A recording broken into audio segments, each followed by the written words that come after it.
And there's your swords. And, all right. Now, we're just getting started. Grab a weapon of war there. Oh, you won't be the only ones, trust me. Absolutely, get your own helmet. All right? To these first two rows, all of you are in the army. Take your weapon of war. All right? And we need capes for the people in the army. Eric, put on your war cape. Conrad, put on your war cape. Weapon of war. Weapon of war. Angel, weapon of war. You're in it. Sharon, weapon of war. You're the guidon bearer, team, for your army. All right, now what I need. Hold on. All right, listen up. Listen up. Hold on. Quiet. Listen up. Here's what we need. I need, first of all, the King's Army, and this group right here is the King's Army, so I'm moving back there. Listen up. Now, what I also need is, I need you to take those chairs that are behind you and turn them backwards, facing this army here. No angels? No angels today. I know, I don't have a job for you, Deborah. You were my first pick. And of course, all right. Now, what I need you guys to do is, Zach and Jim, I need you to move behind the chairs. You three can stand out in front of your chairs there. All right. Yeah, here's a second. All right. Now, next what I'm going to do is, we're good. All right. So here we go. So the stories, hold on, we're not at the war part, Conrad. Yeah, warmonger. Come on, put on your war cape. That's what you want. Put it on, man.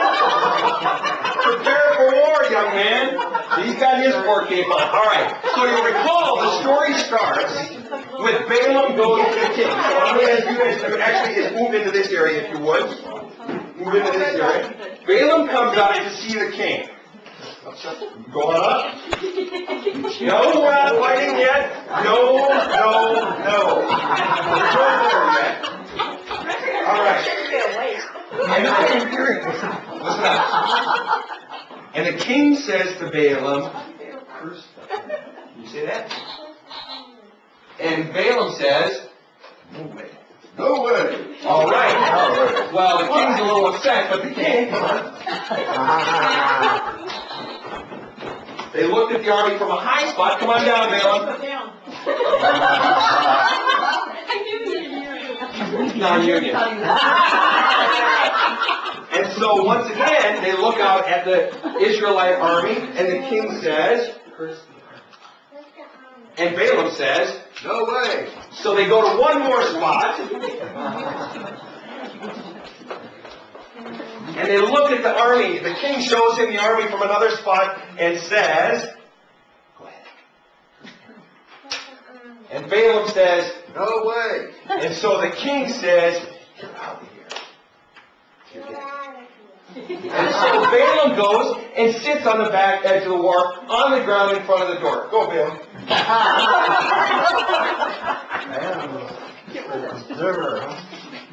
So then, the king realizes that he's going to have to go to war. So he gets his army together. Come on over here, army. And they began to practice for war. And they began to practice for war. They began practicing with their swords. And they began practicing.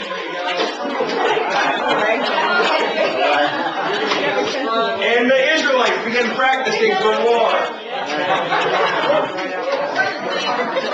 And then, after they've practiced, the king's army comes out and they get onto their chariots and onto their horses. Go ahead and stand up on the chair. And sit on the horse. And we can have one or two kneeling on your chariots there. And they're about ready to go to war. They've tried everything they can and they're just about ready to go to war. Israelite army, are you ready to go to war? Yeah. King's army, are you ready to go to war? And stop.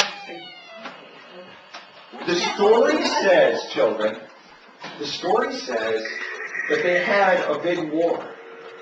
But the truth is, we don't have to fight. There are better ways to solve problems. And so rather than fight, we're going to put down our weapons and not fight. Go ahead and put your weapons down.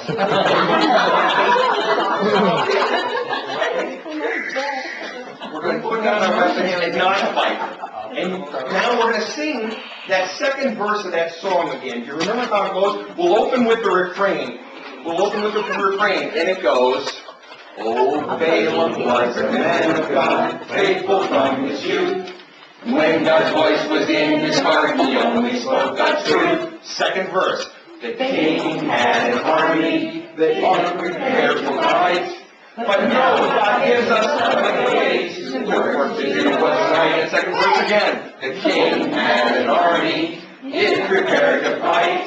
But no, God gives us other ways to work to do what's right." All right, kids, go ahead and take off your costumes and set them